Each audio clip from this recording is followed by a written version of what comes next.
వచ్చి మనం ఒక దగ్గర ఆగిపోయాం కదా. ఆల్రెడీ న్యాయాధిపతులు చెప్పుకున్నాం, ఋతు గ్రంథం చెప్పుకున్నాం, కొన్ని గ్రంథాలు మనం ధ్యానం చేసుకున్నాం. 15వ అధ్యాయం దగ్గర ఎక్కడంటే ఇవి జరిగిన తరువాత యెహోవా వాక్యము అబ్రహామునకు దర్శనమందు వచ్చి అబ్రహామా భయపడని చెప్పి అక్కడ 16వ వచనంలో ఉన్న సంగతులు ఈ మధ్యలో మనం ధ్యానం చేసుకున్నాం. 16వ అధ్యాయము 2వ వచనం, 3వ వచనం, 4వ వచనం చదువుతున్నాను. కాగా సారాయి, ఇదిగో నేను పిల్లలు కలగకుండా యెహోవా చేసినాడు, నీవు దయచేసి నీ దాసితో పోము, ఒకవేళ ఆమె వల్ల నాకు సంతానం కలిగి వచ్చునని అబ్రాహాముతో చెప్పాను. అబ్రాహాము సారాయి మాట వినెను. కాబట్టి అబ్రాహాము కనాను దేశంలో 10 ఏళ్ళు కాపురం తరువాత అబ్రాహాము భార్య సారాయి తన దాసి అయిన హాగరును ఐగుప్తులను తీసుకుని తన పెళ్లిచ్చిన అబ్రాహామునకు భార్యగా ఉండినట్లు అతనికి ఇచ్చెను. అతను హాగరుతో పోయినప్పుడు అది గర్భవతి ఆయను. అది తాను గర్భవతిని తెలుసుకున్నప్పుడు దాని యజమానురాలు దాని దృష్టికి నీచమైనది ఆయను. తల వంచండి, మోకరించండి, ప్రార్థన చేసుకుందాం. బ్రహ్మగిరి మహాపరిషుడు తండ్రి, నీ పాదాలకు వందనాలు. నీ కృపాసనం సాగిలబడుతున్నాం.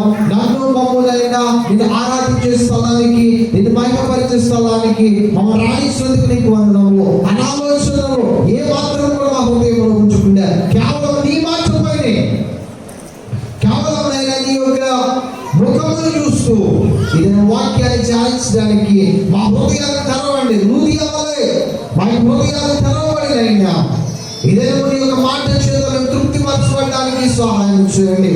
విధించిన నన్ను కూడా నీ స్వాధీనంలో ఉంచండి. నన్ను వచ్చి బోరగా వాడుకుని అయినా నీ దగ్గరికి ఏ మాట అవసరమో ఆ మాటను వినిపించండి. అపవాది సాయితానికి యేసు నామములో బంధించి ఈ స్థలమును పవిత్రపరిచి పావనపరిచి నీ శక్తిగా మాటలను చేయమని అడిగి ప్రార్థిస్తున్నాను పరమ తండ్రి. కూర్చుంటారు. ప్రియ దేవుని శ్రేయమా, చదవబడిన మాటలు మన జ్ఞాపకం చేసుకోగలిగితే చాలా మంది జీవితాల్లో వినండి, నన్ను చూస్తూ వినండి. చాలా మంది జీవితాల్లో మనం లేనిలో ఉన్నప్పుడు, లేదంటే మనకి ఏదైనా కొరత ఉన్నప్పుడు అడిగి మడిగి ఉంటాం. అన్ని వచ్చిన తదుపరి ఏం చేస్తామంటే ఒక అహంకారం కానీ, లేదంటే నాకేంచలే, లేదంటే నాకు వచ్చి ఏంచలే, నాకు ఒకరితో పని ఏంచలే అని చెప్పి కొన్ని పర్యాలు ఏం చేస్తామంటే మనకు తెలియకుండానే గర్వం మన యొక్క మెదడులోకి ప్రాకుతూ ఉంది. గర్వం మనం ఎక్కడ తీసుకొని వెళ్తుందంటే ఉన్నత స్థానంలో ఉంచామని అనుకొని చాలా పర్యాయాలు చాలా తలపిరిస్తరంగా ప్రవర్తన చేస్తాం, చాలా తలపిరిస్తరంగా బ్రతుకుతూ ఉంటాం.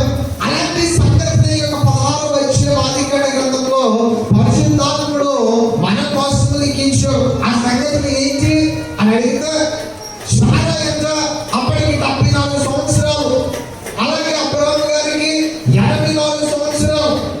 సారాకి తెలుసు 74 సంవత్సరాలు కలిగిన ఒక వ్యక్తి ఒక బిడ్డకు జన్మనివ్వగలదా? ఒక 84 సంవత్సరాలు కలిగిన ఒక ముసలివాడు ఒక 12 బిడ్డకు జన్మనివ్వగలిగినా ఎవరైనా కనుక సారాయి యొక్క భూ సంబంధమైన మనసుతో ఆలోచన చేసి అంటుంది అబ్రహాముతో, అబ్రహామా నీవు నా దాసి అయిన హాగరుతో వెళ్ళి మీరు పెళ్లి చేసుకో. ఈమె యవ్వనస్తురాలు, ఈమె మంచి వయసులో ఉంది కాబట్టి ఖచ్చితంగా ఇంకొక కుమారుడు పుడతాడు కాబట్టి ఈమెను వివాహం చేసుకొని చెప్పి తన దాసి ద మెయిడ్ సర్వెంట్ ఒక పని కట్టెనిచ్చి ఏం చేసిందంటే సారాయి అబ్రహాముకి పెళ్లి చేసింది. అబ్రహాము పెళ్లి చేసిన తర్వాత హాగరు అప్పటి వరకు బాగానే ఉంది. హాగరు అప్పటి వరకు కూడా సారాయి చేతి కింద అడిగి మడిగి ఉంది. అన్ని విషయాల్లో సారాయికి చేదోడు వాదోడుగా ఉంది.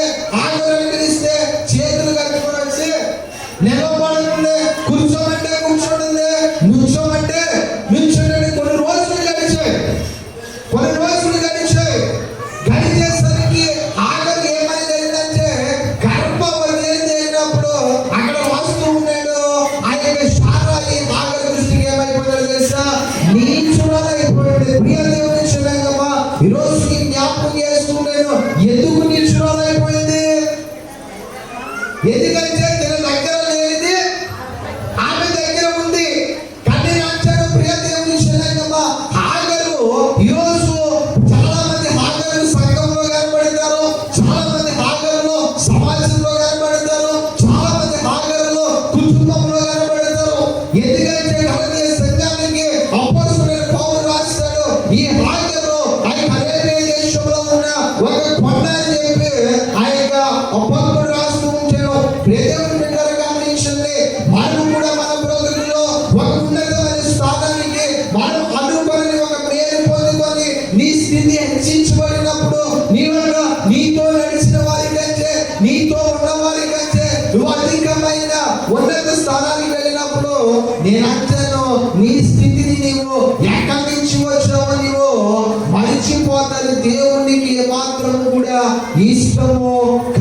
యేసు క్రీస్తు ప్రభు వారు మనకి తెలియజేస్తున్నారు. దేవునికి స్తోత్రం కలిగిన నా మాట్లాడుతున్నాయా?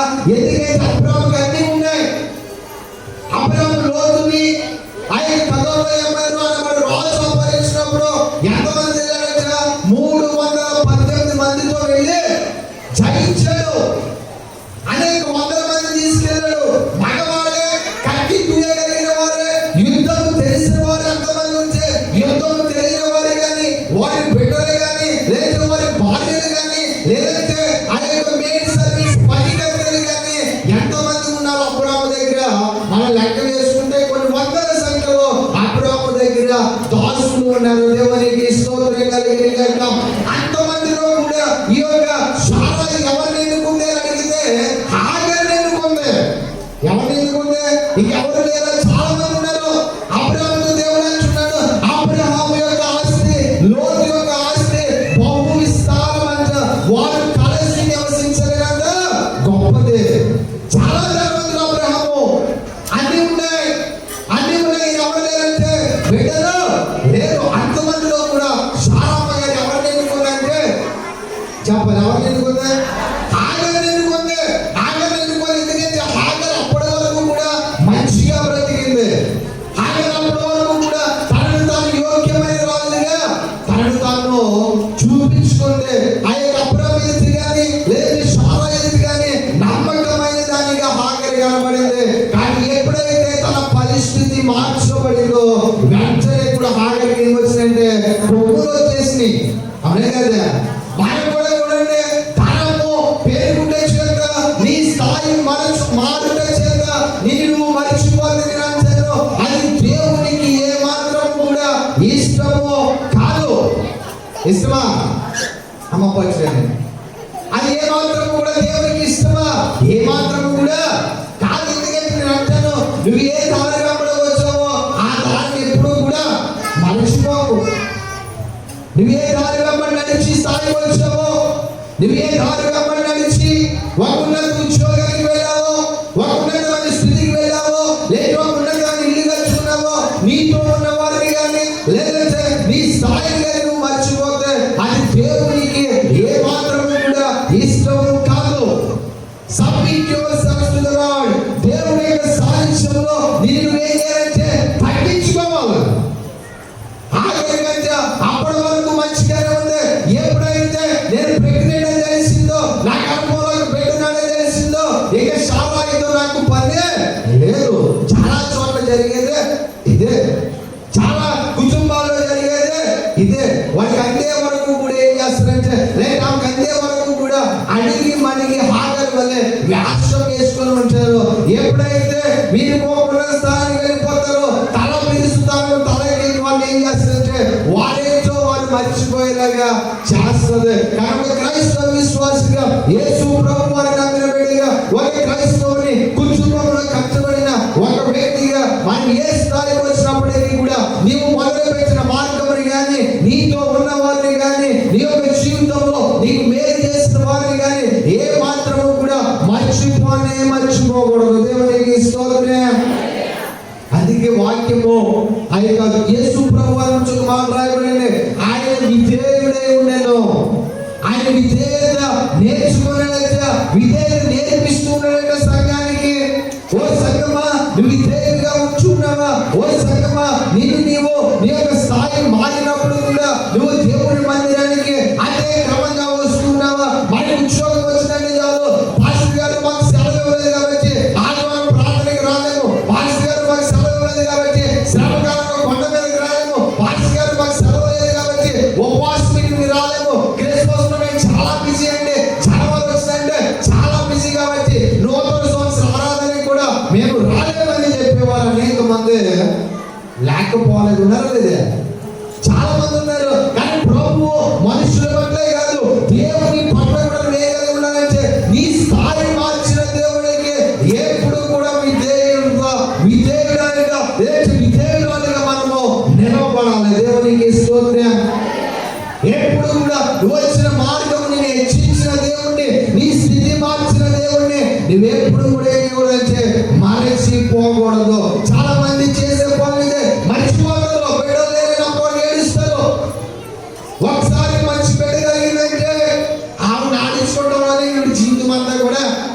అయిపోద్ది. ఆయన ఆడించుకోవడంలోనే వారి జీవితం అంతా కూడా అయిపోద్ది. ఉద్యోగం కోసం పడిగాపులు పడి ఉపవాసాలు చేసి నాన్న కష్టపడి నాన్న దండాలు పడి నేనంటాను నీ యొక్క ఉద్యోగమైనా నీకు చదువుకోవడానికి అవకాశం కల్పించిందైనా నీకు కట్టుకోవడానికి డబ్బులు ఇచ్చిందైనా కట్టుకోవడానికి బట్టలు ఇచ్చిందైనా కేవలం ఆకాశమైన యేసే తప్ప మరి ఒకడు కాదు కనుక నేను చెప్పగలను.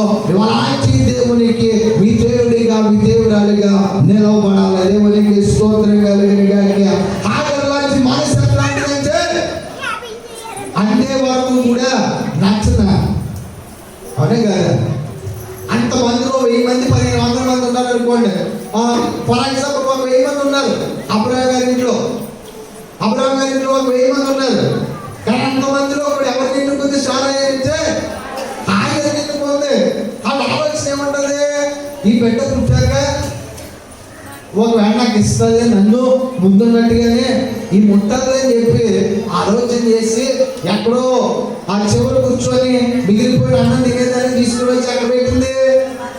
అది రాజగృహంలో పెట్టి యజమానితో పాటు భోజనం చేస్తే గొప్ప కృపను ఇస్తే ఆ కృపని ఏం చేసినట్ట నిరార్థకము చేసింది. చేసిందే లేదా? ఒక్కొక్కసారి మనకు కూడా పళ్ళు నెత్తికెక్కేస్తాయి అనే కదా. చాలా మంది కూడా అనుకుంటారు, చాలా మంది సేవకులైనా సంఘంలో బిడ్డలైనా ఒకసారి మన పరిస్థితి మార్చబడిందంటే పాస్టర్ గారితో కూడా మాకు పని లేదు, లేకపోతే మా అమ్మతో కూడా నాకు పని లేదు, ఒకరైతే మా అత్తగారితో కూడా నాకు పని లేదు, ఇంక నాకు ఎవరితో పని లేదు. నాకు స్థితి మార్చబడిపోయింది కదా చాలా మంది అనుకుంటారు. కానీ పరిశుద్ధాత్ముడు యేసు ప్రభువుని ఈ మధ్యాహ్నంలో జ్ఞాపకం చేస్తున్నారు, నువ్వెప్పుడు కూడా ఆ యొక్క పరిస్థితుల్లోనికి రాకూడదు. ఒక మంచి జ్ఞాపకం చేస్తారు ప్రియదేవుని బిడ్డలారా.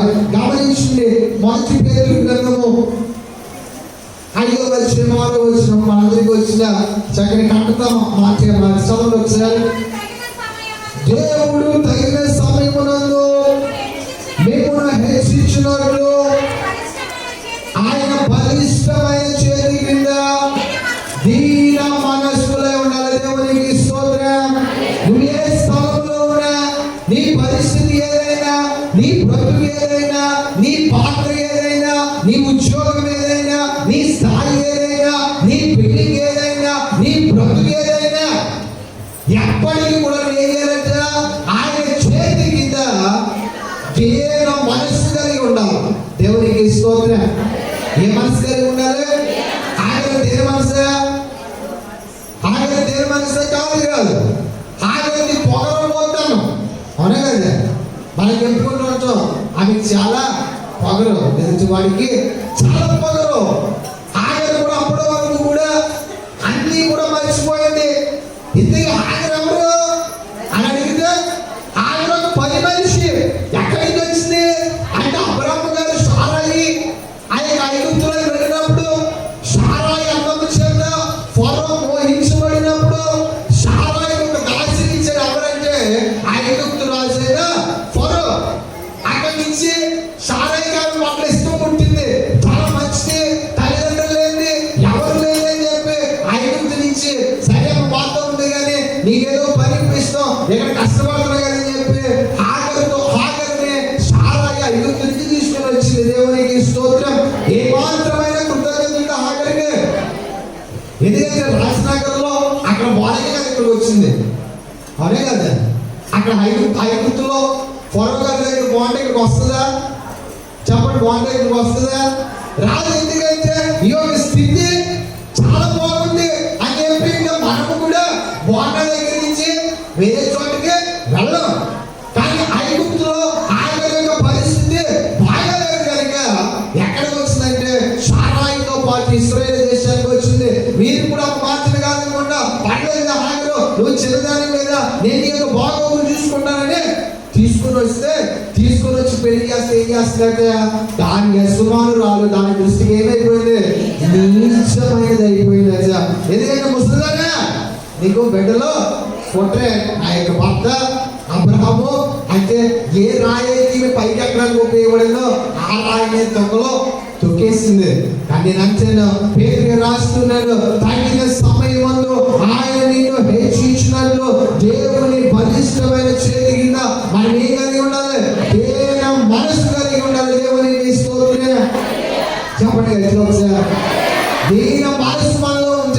ఖచ్చితంగా ప్రభువు మనల్ని హెచ్చిస్తాడు.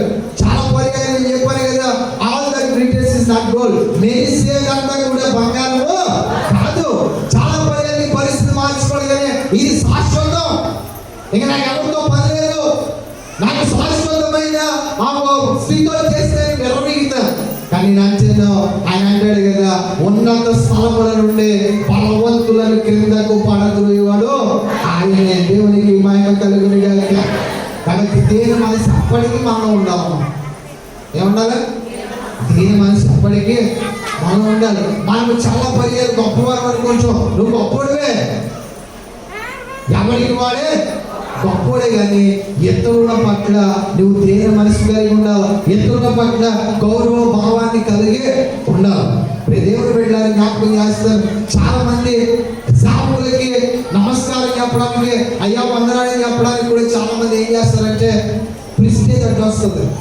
అవునే కదా, ఏ పాస్టర్ గారే నేను మంచి ఉద్యోగస్తులు కదా, నేను గెస్టెడ్ ఆఫీసర్ని కదా అని చాలా మంది అయ్యారికి పాస్టర్ గారికి మేము వందనాలు ఎందుకు చెప్పాలి, ఆయన చెప్పచ్చు కదా మాకు అనేవాళ్ళు లేరా?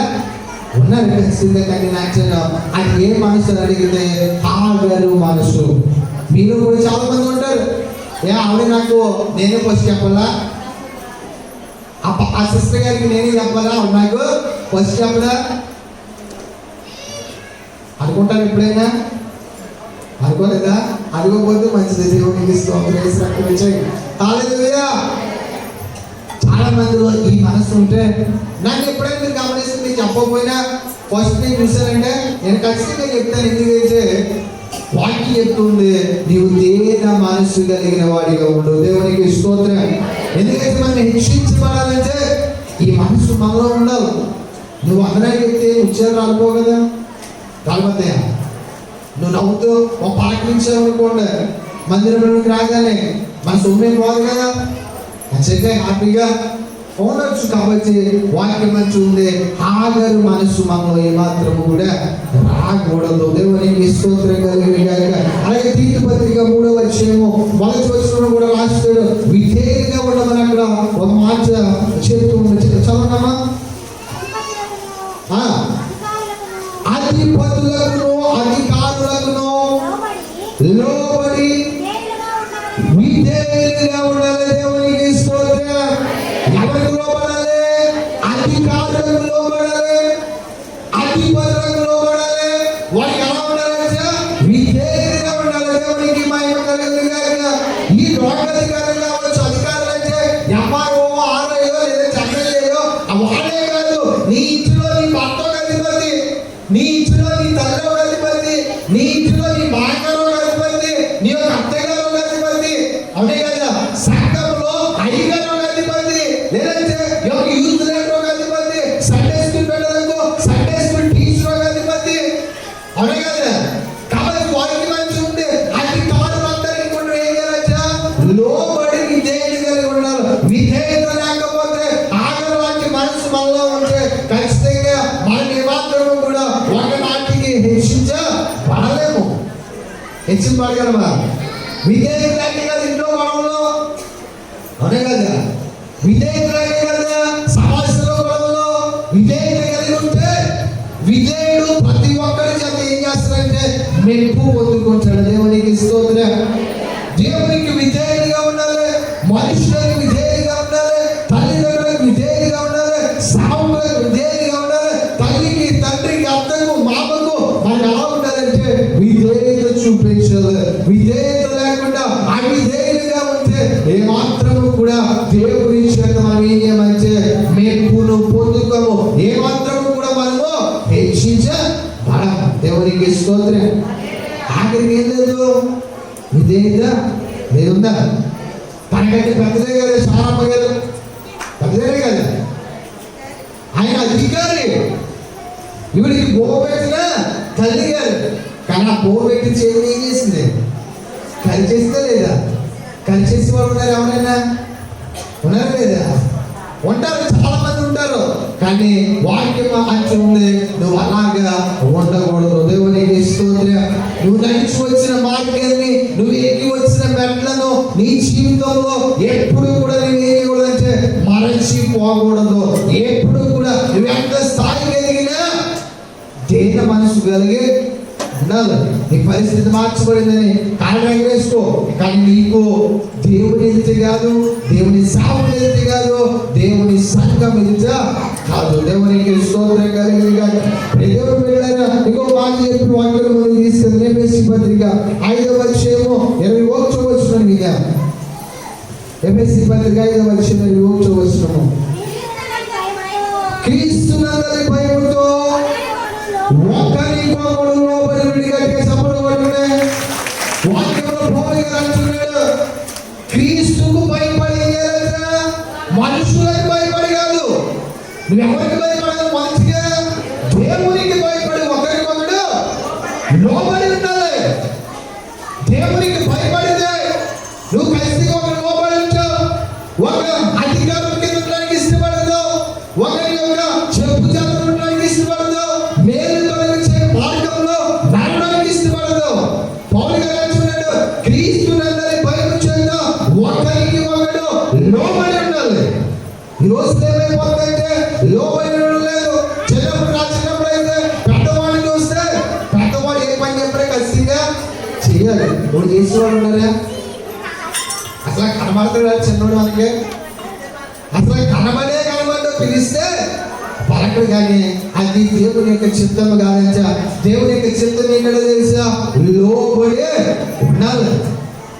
Submit yourself, be submissive. నువ్వు లోబడే తత్వాన్ని కలిగి ఉన్నప్పుడు ఖచ్చితంగా ప్రభు నీ పరిస్థితిని మారుస్తాడు. చాలా మంది జీవితాలు ఎక్కడికి పోగలరు అక్కడే అంటే దేవుడు ఇలాంటి వాడు చూస్తారు కాబట్టి ఈయన పరిస్థితి కూడా మారిస్తే ఒకవేళ ఇలాంటి తయారైపోతేమో అని చెప్పి చాలా మంది పరిస్థితిని దేవుడు మార్చట్లేదు. ఎక్కడున్న వాళ్ళు అక్కడే ఉంచున్నారు. మిమ్మల్ని మీరు ప్రశ్నించుకుంటూ తెలుసుకోవద్దు. మనం ఎలా ఉన్నా నటిస్తున్నామా లేదంటే మన యొక్క నైజమే అంత అవునే కాదు. కాబట్టి ఆఖరి ఏం చేసింది? చాలా రోజులు నటించింది, కానీ ఇంకా అధికారం చేతికి వచ్చాక నటించలేకపోయింది. దేవుడికి స్తోత్రం. నటించింది. అపవాది కూడా ఎప్పుడు పట్టుకుంటాడని చూస్తాడంటే ఎప్పుడైతే వాడు పేదలు అంటారు కదా, ఎవరిని మింగుతున్నా ఆయన చెప్పి గర్జించి సింహం వల్లే వాడు తిరుగుతున్నాడు. ఎప్పుడు అవకాశం వస్తుంది అపట్టమని పట్టేసుకుంటాడు అంతే. కాబట్టి మనం ఏం చేయకూడదు? ఎప్పుడు కూడా వాళ్ళకి అవకాశం ఇవ్వకూడదు. కాబట్టి ఎప్పుడు ఏం చేయాలి? లోబడి ఉండాలి. క్రీస్తునందరి భయము చేత ఒకరికొకడు మీరు ఏం చేయాలి? లోబడి ఉండాలి. గట్టిగా స్తోత్రం చెప్పండి. అమ్మ యవనస్తులు, ఆడబిడ్డలు, లేదంటే భార్యలు, ప్రతి ఒక్కరు కూడా ఏం చేయాలి? ఉండాలి, లోబడి ఉండాలి. లోబడిన పాపం కాదు.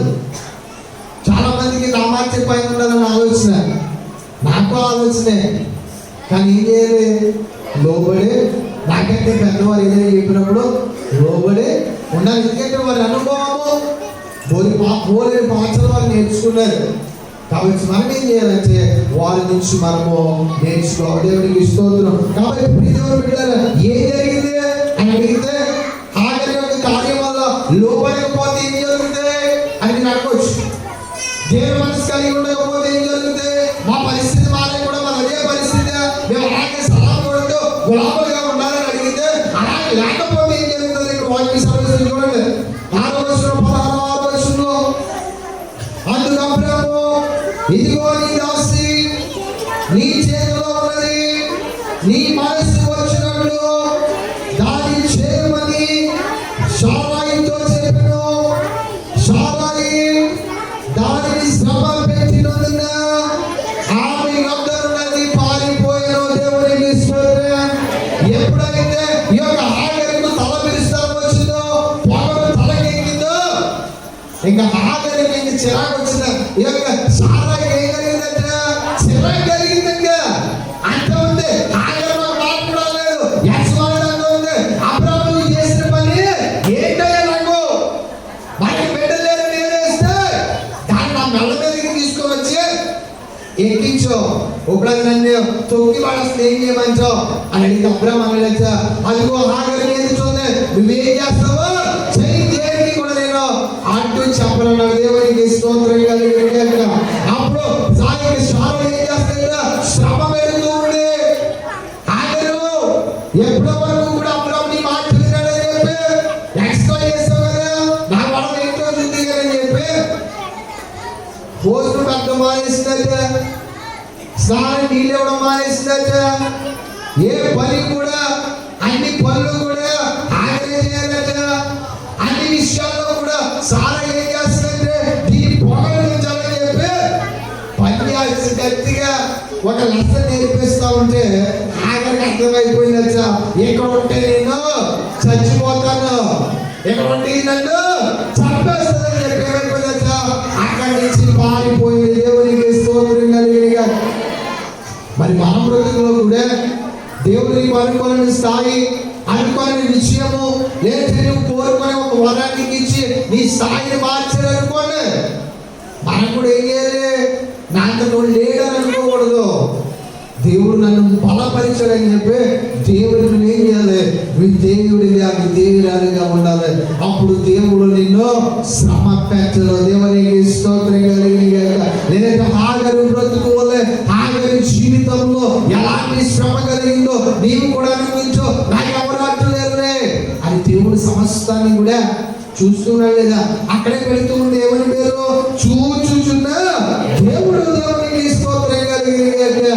చూచుచున్న దేవుడు ఆయన సమస్తాన్ని కూడా చూస్తాడు. నీ హృదయంలో ఉన్న ఆలోచన చూస్తాడు, నీ హృదయము ఎట్లా ఉందో చూస్తాడు, నీ యొక్క పరిస్థితి మారకుండా ఎలా ఉందో చూస్తాడు, మారాక ఎలా ఉన్నాయో చూస్తాడు, చిల్లి కవలైనప్పుడు నీ హృదయాన్ని చూస్తాడు, నీ చేపల మస్తుగా పైసలు ఉన్నప్పుడు కూడా నీ హృదయాన్ని చూస్తాడు. నువ్వు రెండు పర్యాలు కూడా ఎలా కనబడాలి, విధేయుడిగా కనబడాలి. దేవునికి స్తోత్రం. నువ్వు పూర్వస్తున్నప్పుడు చూస్తాడు, పైసలు ఆ హోటల్లో ఉన్నప్పుడు కూడా చూస్తాడు. అప్పుడే ఎలా ఉండాలి, విధేయుడిగానే ఉండాలి. ఎంత కావాలి ఎప్పుడైనా అంటే నేను గొప్ప చెప్పుకోవడం కాదు, కానీ ఎప్పుడైనా నాలో ఎప్పుడైనా పొగరగా ఉండని అనిపించిందా? ఎప్పుడైనా నేను కింద పెట్టిన పూజ చేస్తున్నా, లేదంటే ఇంటి దగ్గర అయితే మొత్తానికి ఆ మామూలుగా పనుల్లాగే తిరుగుతూ ఉంటాను. ఎందుకంటే నాకు తెలుసు దేవుడు హెచ్చించినదే ఆయనే, మన యొక్క కార్యాలే కాదు, మన యొక్క శక్తి కాదు, మన యొక్క మనము కాదు, దేవుని యొక్క ఉచితమైన కృప. దేవునికి స్తోత్రం. ఇంత సంఘానికి సేవకులు ఎక్కడైనా సగం ఉంటే చాలు. డాడీ ఎప్పుడైనా మీకు అపాయింట్మెంట్ ఇవ్వకుండా ఉన్నారా? మీరు మీ ఇంట్లో తండ్రిని ఎలాగైతే కలుస్తారో ఈ తండ్రిని కూడా అలా ఈజీగా వచ్చిన చాలా మంది అట్లా ఉండరు.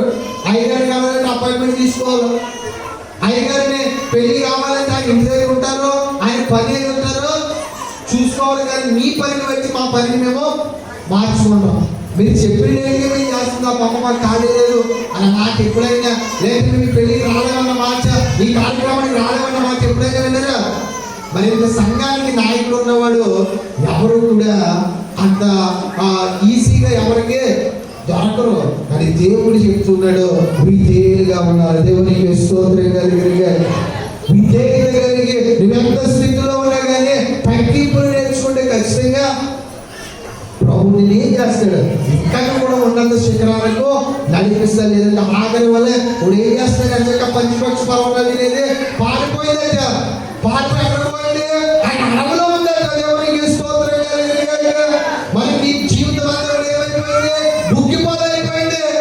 ఆశలన్నీ కూడా పేకమేడలాగా కూలిపోయే లేదా? ఖచ్చితంగా అక్కడ ఉన్నాడు ఎప్పుడు నుండి ఇప్పుడు కూడా స్నానం అయిన తర్వాత స్నానం అవ్వదు.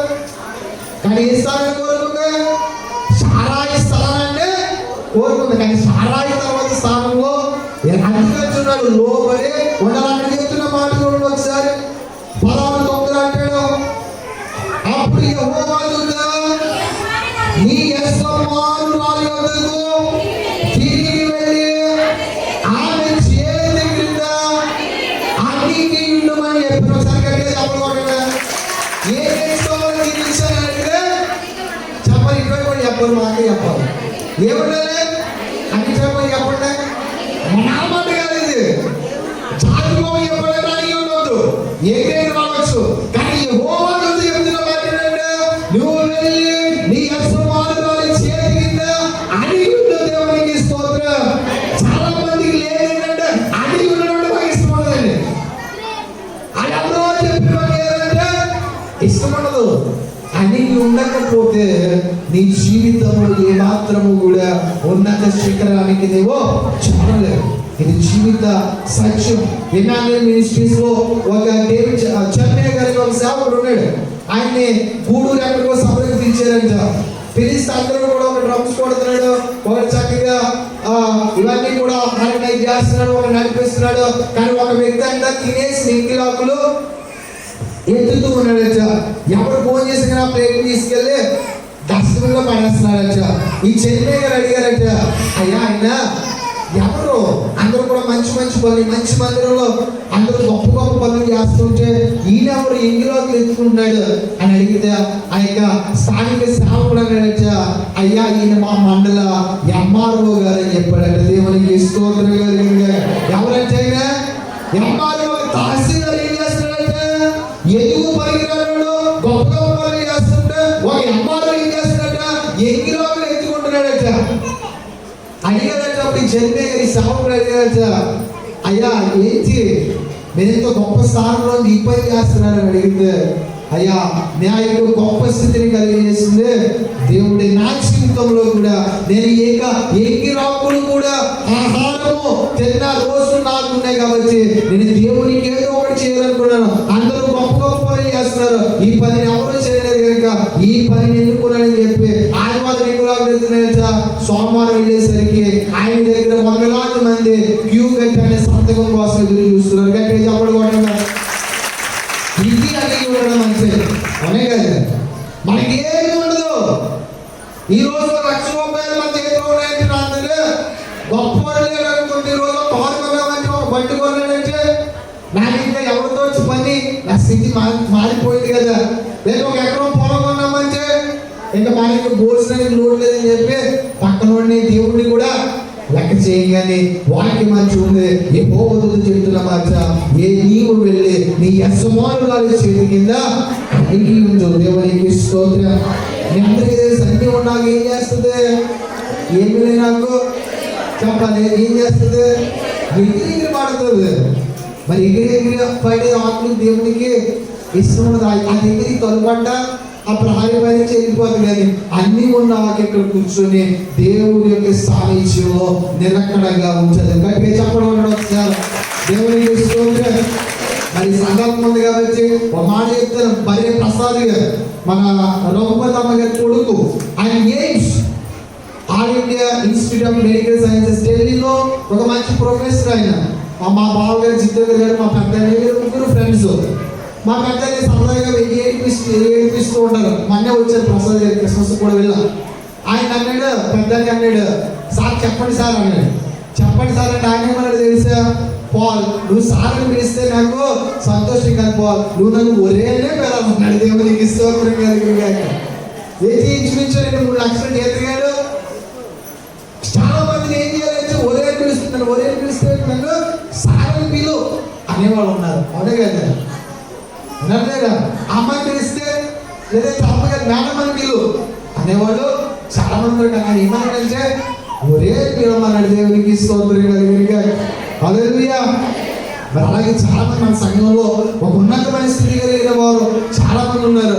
వారు కూడా ఏంటంటే దేవుని యొక్క సాహిత్యం ఇదేగా ఉంటున్నారు కాబట్టి దేవుడు వారిని హెచ్చిస్తాడు. దేవునికి మహిమ కలిగిన గాక. ఏం చెప్తుంది? దేవుడు ఉందా అడిగి ఉండని చెప్తుంది. మనకు కూడా అడిగి ఉండాలి. భర్త చేతి కింద అయినా ఏదైతే మన అధికారి చేతి కింద అయినా ఒక పనివాడు అధికారి కంటే అధికుడు కాగలడా? గురువు కంటే శిష్యుడు అని డబ్బు సంపాదించుకోవచ్చు కానీ అధికుడు కాగలడా? లేదా ఒక స్థలం కొనుక్కోవచ్చు కానీ ఈ అనుభవం కంటే వాడి అనుభవం ఏనాటికైనా పెరుగుతుందా? పెరగదు. దేవునికి స్తోత్రం కలిగాక. చెప్పండి గట్టిగా. ఒక తల్లి కంటే వాడి ఢిల్లీకి రాజైన తల్లికి కొడుకే అవునా? అర్థమవుతుంది నా మాటలు మీకు. కాబట్టి ఆఖరి వల్లే మనలో చాలా మంది ఏంటంటే అన్నికి ఉండే తత్వము లేదు. కాబట్టి రోజు ప్రభు అంటున్నాడు అన్నికి ఉండడము నేర్చుకో. ఎంత స్థితికైనా వెళ్ళు. నేను కూడా నేర్చుకున్నాను. నా ప్రార్థన అదే. దేవా నేను కొన్ని లక్షలు చూశాను, కోట్లు చూశాను. ఈ చేతితో ఎప్పుడు కూడా ఎక్కువ లేకుండా కొన్ని లక్షల రూపాయలు ఖర్చు పెట్టాను. నాలోనికి అహంకారాన్ని రానివ్వకు. నాలోనికి అహాన్నే రానివ్వకు. ఎందుకంటే అహంకారం వచ్చిందంటే మన కాళ్ళు భూమి మీద ఉండవు. కొన్ని రోజులు పాలే ఉంటాయా? దేవుడు ఆఖరి వల్లే ఆఖరికి కొమ్ములు తీసేసి ఏం చేసిందంటే ఇలా ఇంకా నీ పని అడిగి ఉంటుంది, నీకు అడిగి మళ్ళీ ఉండే తత్వము లేదు కాబట్టి నేర్చుకోవాలి. నీ అసమానాలు ఇచ్చిందే అది చేయని పంపించి వేసాడు. దేవునికి స్తోత్రం చెప్పండి గట్టిగా హల్లెలూయా.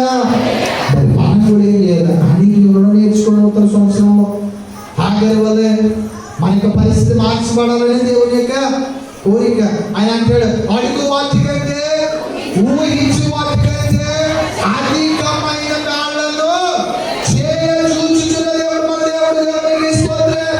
నువ్వు చిన్నది అడుగుతున్నావు, నువ్వు చిన్న స్థాయిని ఆశిస్తున్నావు, చిన్న ఉద్యోగం ఆశిస్తున్నావు, చిన్న అడుగుతున్నావు. కానీ దేవుని చిత్తం ఏంటంటే నువ్వు అడిగేదానికంటే గొప్పదిగా స్థితిని మార్చాలని దేవుని యొక్క చిత్తము. కాబట్టి ఆ గొప్ప స్థితికి వెళ్ళాలి కూడా నీలో ఈ మనసే ఉండాలి. ఈ గొప్ప స్థితికి నువ్వు నడిపించబడ్డా కూడా ఇదే మనసు నీలో ఉండాలి తప్ప వేరొక మనసు నీలోనే రాకూడదు. ఆ దేవుడు ఎవరంటే ఆయన చేపలు అడిగితే చేపలు ఇస్తాడు, పామును ఎవడు రొట్టెలు అడిగితే రొట్టెనే ఇస్తాడు, రాయినే ఎవడు నువ్వు అడుగుతున్నావు నిజమే, పొద్దుకుంటున్నావు నిజమే, కానీ పొద్దుకున్న తదుపరి అదే విశ్వాసం, నీ విశ్వాసం పెరగాలి, నీ భక్తి పెరగాలి, మందిరానికి రావడం పెరగాలి, దేవుడి యొక్క సాన్నిధ్యంలో ఎక్కువ సమయం కావడం పెరగాలి. నీకు వచ్చే కొద్ది కూడా నీ యొక్క భక్తి జీవితం ఏమైపోతుంది? తగ్గిపోతూ నీ బైబిల్ రీడింగ్ టైం, నీ ప్రేయర్ టైం ఏమైపోతుంది? తగ్గిపోతూ ఉంది. కానీ ప్రభువు అంటాడు, నీకు 5 నిమిషాలు కూడా నీకు అన్ని కూడా ఏం చేయాలి? పెరగాలి. దేవునికి స్తోత్రం హల్లెలూయా. పెరుగుదల ఉండాలి తప్ప నీ భక్తిలో తగ్గుదల ఉండకూడదు. చాలా మంది ఏమైపోతుందంటే తగ్గిపోతున్నారు విశ్వాసం. మందిరానికి రావడం, లేట్గా వస్తాం, లేనప్పుడు వరకు ఉద్యోగం రాకముందు చక్కగా మందిరాన్ని శుభ్రపరిచేది, ఇవన్నీ కూడా చేసి ఉద్యోగం వచ్చాక ఉద్యోగంలో బిజీ. అమ్మ ప్రార్థన అనేస్తుంది, నాకు పని అంతా కూడా బుర్ర పాడైపోతుంది, అందరికీ పాడైపోతుంది. ఆదివారం కోసం, దేవుడి మందిరం కోసం ఎదురు చూడాలి. మనం మన్నామండి కాదు, దావీదు ఏమన్నాడు? దేవాని మందిర ఆవరణము చూడవాలని నేను మిగుల ఆపేక్షించుచున్నాను. దేవునికి స్తోత్రం.